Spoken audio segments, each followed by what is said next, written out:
Hello दोस्तों, computer की इस ऑनलाइन कक्षा में सबका स्वागत है।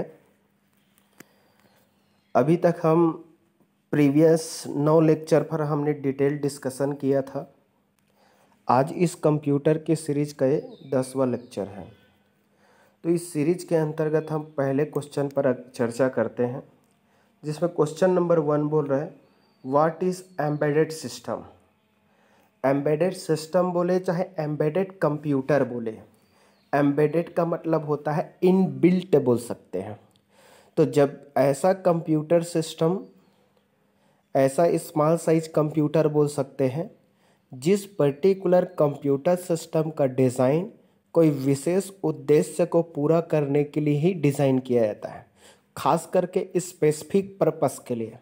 जैसा कि हमारे डेली लाइफ में बहुत सारे इलेक्ट्रॉनिक हम लोग इंस्ट्रूमेंट यूज़ करते हैं, होम अप्लायंस यूज़ करते हैं। जैसे कि हम लोग माइक्रोवेव ओवन यूज़ करते हैं, तो माइक्रोवेव ओवन है उसको भी हम प्रोग्राम्ड करके उसके अंदर भी हम इनबिल्ट एक कंप्यूटर सिस्टम का डेवलपमेंट करके उसमें इंस्टॉल किए रहते हैं। जैसे कि हम उसमें अगर टाइमर सेट कर रहे, टेम्परेचर सेट कर, जो भी चीज़ हो, तो वो खास उस पर्टिकुलर माइक्रोवेव की ऑपरेशन को ही पूरा करने के लिए डिज़ाइन किया गया है। सिमिलरली अगर हम देखें किसी सपोज मैं वॉशिंग मशीन की बात करूं, तो वॉशिंग मशीन के लिए भी उसके विशेष उद्देश्य की पूर्ति के लिए उसमें भी इंस्टॉल रहता है, क्योंकि वो भी फुल्ली अगर ऑटोमेटिक रहा तो उसमें हम टाइमर सेट करते हैं, स्पीड सेट करते हैं, वॉशिंग टाइम का ड्यूरेशन सेट करते हैं। तो कहने का मतलब किसी विशेष उद्देश्य को पूरा करने के लिए जब भी किसी डिवाइस या कोई भी अप्लायंस के अंदर उसका खुद का इनबिल्ट एक सिस्टम डिज़ाइन किया जाता है, तो उसी को हम क्या बोलते हैं, एम्बेडेड सिस्टम, जिसमें उसका खुद का सॉफ्टवेयर रहता है। तो इसका करेक्ट आंसर होगा, देखो क्या लिखा है, option number D correct answer होंगे। The computer and software system that control the machine.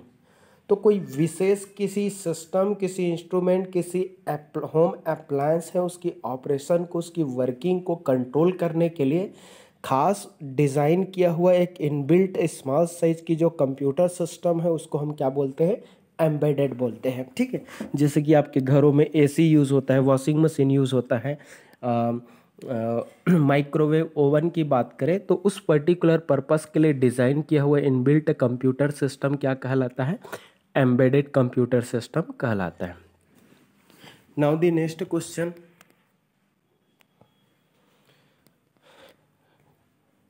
Question number 2 बोलता है, क्वेश्चन नंबर 2 में हम देखते हैं, क्वेश्चन नंबर 2 बोल रहा है first page of website is. यहाँ पर बोल रहा है कि किसी वेबसाइट का जो पहला पेज होता है उसको क्या बोलते हैं करके। तो मैं आप सबको बता दूं कि किसी वेबसाइट का मतलब होता है वेब पेजेस का कलेक्शन। तो जब भी वेब पेजेस की कलेक्शन को क्या बोलते हैं करके बोलेंगे तो वेबसाइट बोलते हैं। वेबसाइट की एड्रेस, हर एक पेजेस का स्पेसिफिक एड्रेस होता है। ठीक है, तो कोई भी वेबसाइट का जो पहला जो पेज होता है जिसमें उस पर्टिकुलर वेबसाइट से संबंधित विभिन्न चीज़ों के बारे में डिस्क्रिप्शन दिया रहता है, उसी पहले पेज को ही हम क्या बोलते हैं, होम पेज के नाम से।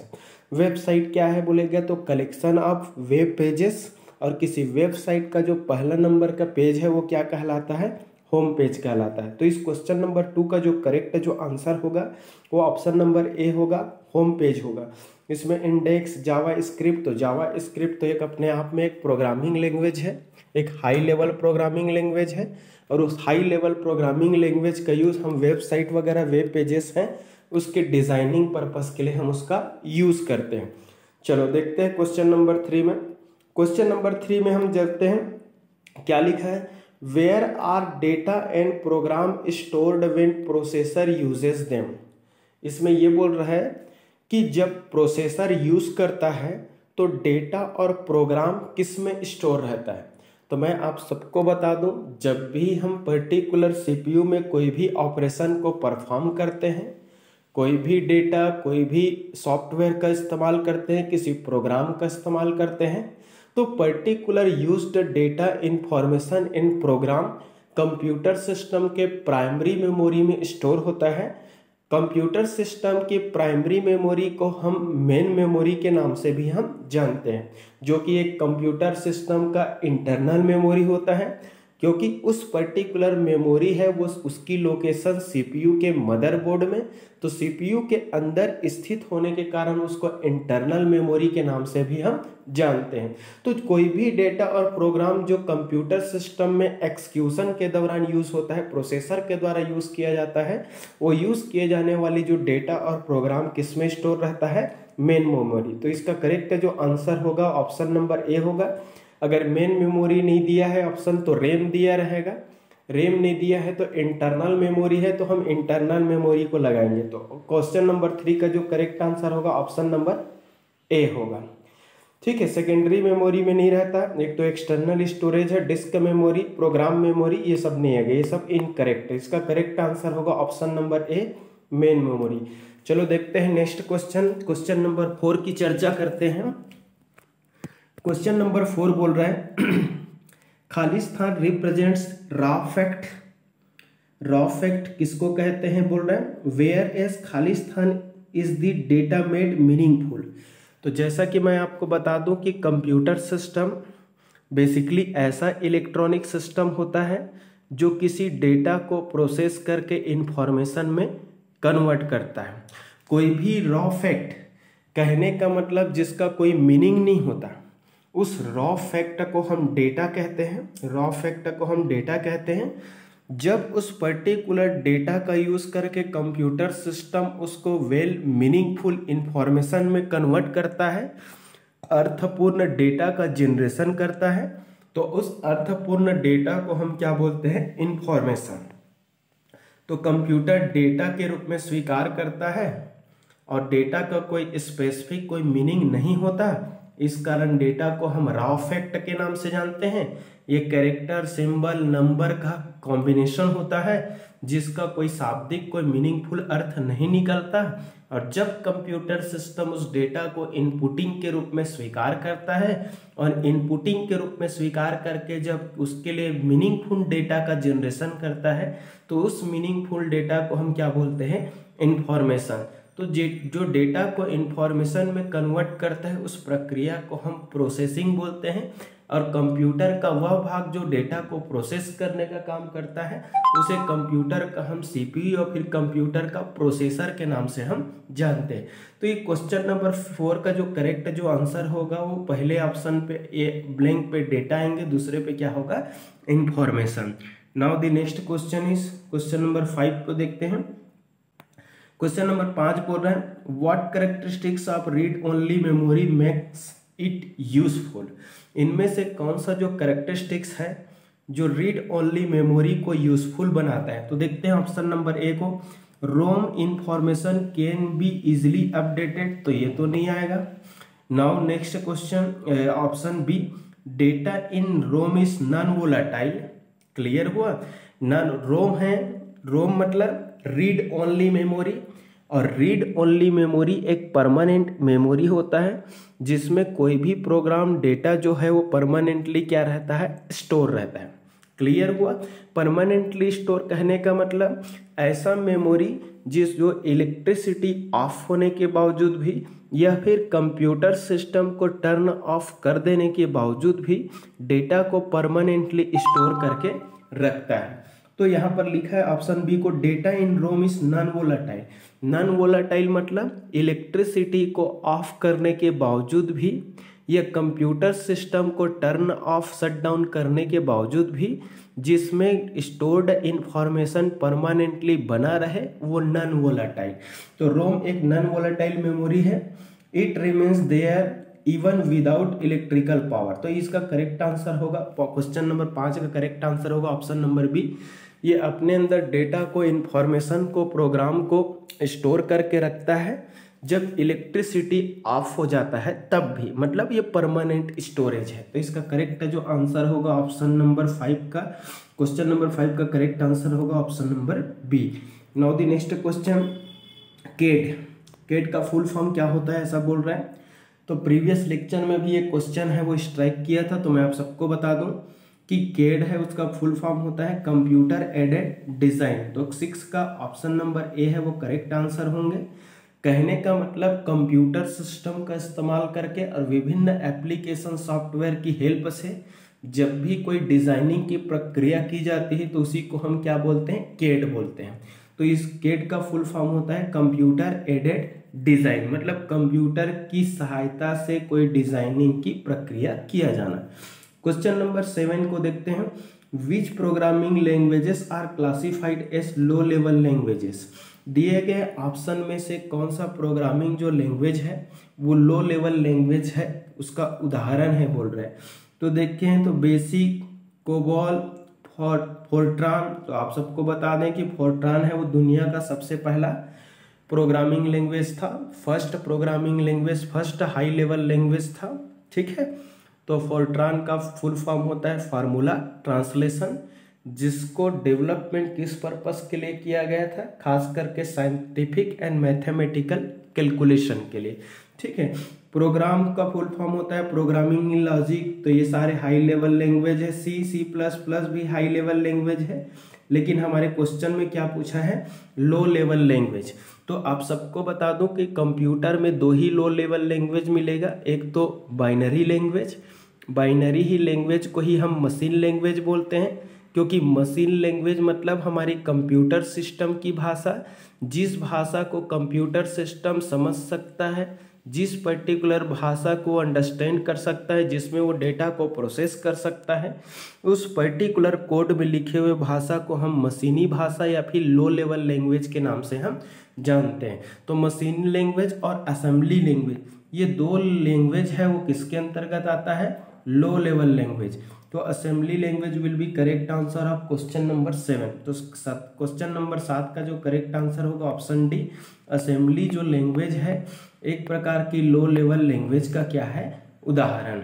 ठीक है, और असेंबली लैंग्वेज के अलावा और कौन सा language, binary language. Binary language को ही हम मशीन लैंग्वेज के नाम से भी हम जानते हैं। ठीक है, तो इस असेंबली लैंग्वेज में छोटे छोटे न्यूमेरिक्स कोड का इस्तेमाल किया जाता है, न्यूमेरिक कोड का इस्तेमाल किया जाता है। जैसे एडिशन करना है तो उसके लिए ADD लिखा रहेगा, सब्ट्रैक्शन के लिए SUB लिखा रहेगा, इस प्रकार से।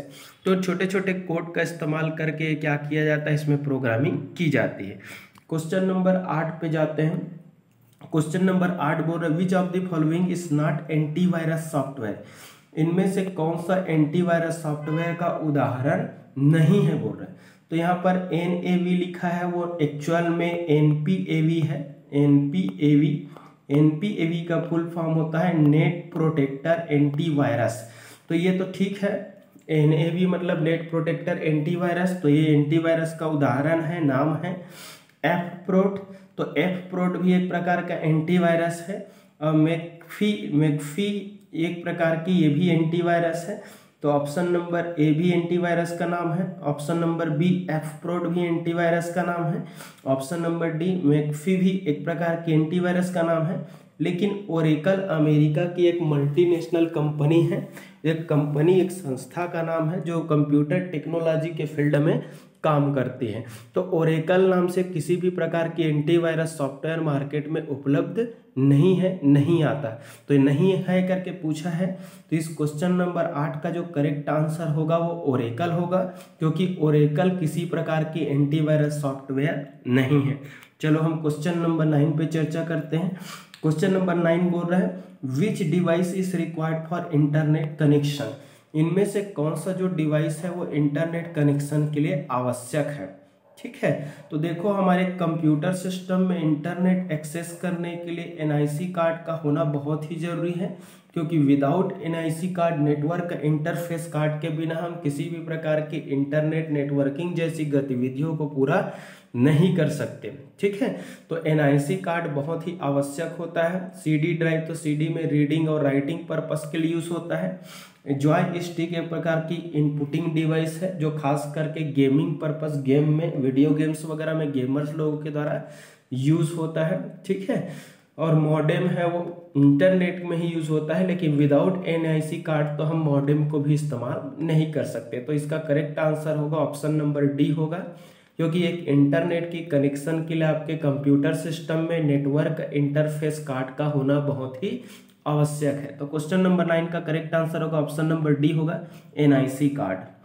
Now last question is which of the following is a storage device. तो इनमें से कौन सा एक प्रकार की स्टोरेज डिवाइस है। तो टेप लिखा है, टेप मतलब magnetic tape.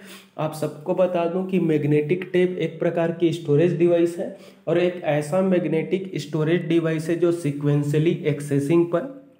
Sequential accessing method पर आधारित है। जैसा कि आप लोग पहले आइडियो कैसेट देखे रहे होंगे, वो आइडियो कैसेट है उसमें मैग्नेटिक टेप एक पतली सी प्लास्टिक का रिबन रहता था। उस प्लास्टिक के रिबन में मैग्नेटिक मटेरियल का फेरिक ऑक्साइड जैसे मैग्नेटिक मटेरियल का कोटिंग हुआ रहता था और वो कोटिंग हुआ मैग्नेटिक मटेरियल ही मैग्नेटाइजेशन के फॉर्म में डेटा को स्टोर करता था। ठीक है, तो टेप भी एक प्रकार की पहले कंप्यूटर, अगर हम फर्स्ट जनरेशन की बात करें तो फर्स्ट जनरेशन की कंप्यूटर में टेप का इस्तेमाल हम स्टोरेज डिवाइस की तरह यूज़ किए थे। टेप के अलावा उस दौर में पंच कार्ड का भी इस्तेमाल हुआ था। हार्ड डिस्क को देखें तो हार्ड डिस्क भी एक प्रकार की मैग्नेटिक स्टोरेज डिवाइस है जो आजकल भी यूज़ होता है, एक प्रकार की परमानेंट स्टोरेज है। तो टेप भी परमानेंट स्टोरेज है, हार्ड डिस्क भी परमानेंट स्टोरेज है। ठीक है, हार्ड डिस्क को एक्सटर्नल स्टोरेज या सेकेंडरी स्टोरेज के अंतर्गत भी शामिल करते हैं। और फ्लॉपी डिस्क भी एक प्रकार की क्या है, परमानेंट स्टोरेज डिवाइस है। दो प्रकार का आता है, एक 3.5 इंच, तो 3.5 इंच की फ्लॉपी डिस्क है वो 1.44 MB की डेटा को स्टोर करता है। और एक 5.25 इंच का आता है, वो 5.25 इंच का आता था बोल सकते हो, अब आजकल यूज़ नहीं होता, आउटडेटेड हो चुका है। एक 5.25 इंच का आता था, वो 5.25 इंच का जो फ्लॉपी डिस्क था 1.2 MB की डेटा को स्टोर करता था। तो देखा जाए तो इसमें से टेप भी स्टोरेज डिवाइस है, हार्ड डिस्क भी स्टोरेज डिवाइस है और फ्लॉपी डिस्क भी स्टोरेज डिवाइस है। तो इसमें से कौन सा स्टोरेज डिवाइस है बोलोगे तो तीनों मैग्नेटिक स्टोरेज है, तीनों परमानेंट स्टोरेज है, तीनों नॉन वोलाटाइल प्रवृत्ति का है। ठीक है, तो इस क्वेश्चन नंबर 10 का करेक्ट आंसर होगा ऑल ऑफ दी एबव, क्योंकि दिए गए ऑप्शन में से सभी जो ऑप्शन है वो स्टोरेज डिवाइस को बताता है। सभी परमानेंट स्टोरेज है, सभी सेकेंडरी स्टोरेज है, सभी ऑक्सिलरी स्टोरेज है, सभी स्टोरेज डिवाइसेस है, नॉन वोलाटाइल प्रवृत्ति का है। कहने का मतलब कंप्यूटर सिस्टम की इलेक्ट्रिसिटी को ऑफ करने के बावजूद भी हम इसमें स्टोर्ड डेटा को प्राप्त कर सकते हैं, ये परमानेंट स्टोर करके रखता है। ठीक है, तो इस प्रकार से हम इस सेशन में हमने 10 सवालों पर चर्चा किया। दोस्तों, अगर मेरा एक्सप्लेनेशन का तरीका अच्छा है, कंटेंट अच्छा है और अगर एक्चुअल में मैं मेहनत कर पा रहा हूँ तो उसके लिए कमेंट करें, शेयर करें, अधिक से अधिक लाइक करें। और आपका ये शेयर, कमेंट और लाइक ही मुझे मोटिवेट करेंगे, मुझे एनर्जी देंगे और उसी एनर्जी के माध्यम से मैं अपने काम को कंटिन्यू करने में मैं सफल होऊंगा। तो इसी के साथ आज की ये चर्चा समापन करना चाहूँगा। वीडियो को देखने के लिए बहुत बहुत धन्यवाद। Thank you.